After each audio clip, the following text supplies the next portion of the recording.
Delhi police आणि केंद्रीय गृह सचिवांची बैठक सुरू आहे. दिल्लीत कोकरोच जनता पार्टीचं आंदोलन आणखी तीव्र झालंय. गृह सचिव आणि आयबी यांची बैठक सध्या सुरू आहे. दिल्लीत बीजेपीचं आंदोलन आता अधिक तीव्र होत चाललंय आणि सध्या या घडीची मोठी बातमी समोर येते.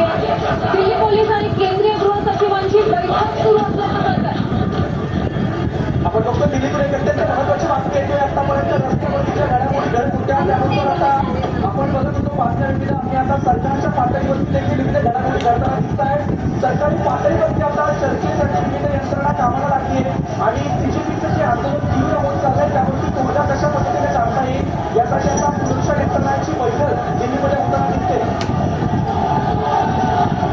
या संपूर्ण बैठकीत नेमका तोडगा काय निघतोय? विद्यार्थ्यांसोबत बोलायला कोणी शिष्टमंडळापैकी किंवा मंत्र्यांपैकी कोणी येत आहे का? सरकारकडून कोणी प्रवक्ते विद्यार्थ्यांसोबत बोलणार आहे का? याकडे सगळ्या देशाचं लक्ष लागलंय. सध्याची ताजी दृश्य आपण पाहू शकतोय. मोठ्या पद्धतीने बॅरिकेडिंग करण्यात आलेलं आहे आणि या बॅरिकेडिंग करून विद्यार्थी पलीकडे येण्याचा प्रयत्न करतात. संसद भवन परिसरातलं तणावपूर्ण वातावरण सध्या आपण पाहतोय. आपण बघतो की संसद भवन परिसरामध्ये आता कोकरोच जनता पार्टीचा हा सगळा मोर्चा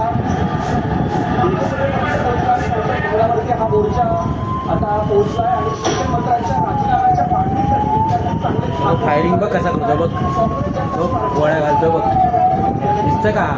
निळा कपडेवाला गोळ्या मारतो तो वासरू सोडतो.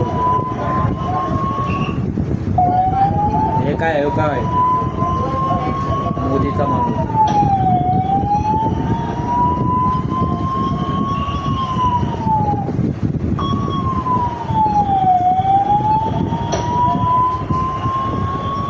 मोदीचा राजीनामा झालाच पाहिजे. मोदी सरकार मुर्दाबाद.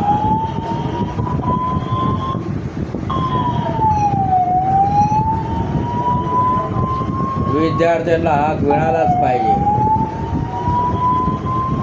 पेपर फुटी करणारा धर्मेंद्र प्रधानचा राजीनामा झालाच पाहिजे. मनुवादी सरकार मुर्दाबाद. बाबासाहेब आंबेडकर जिंदाबाद.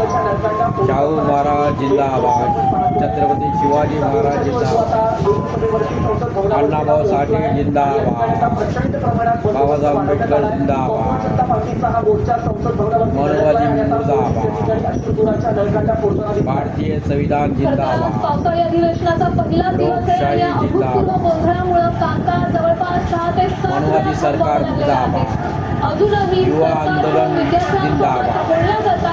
युवा आंदोलन जिंदाबाद.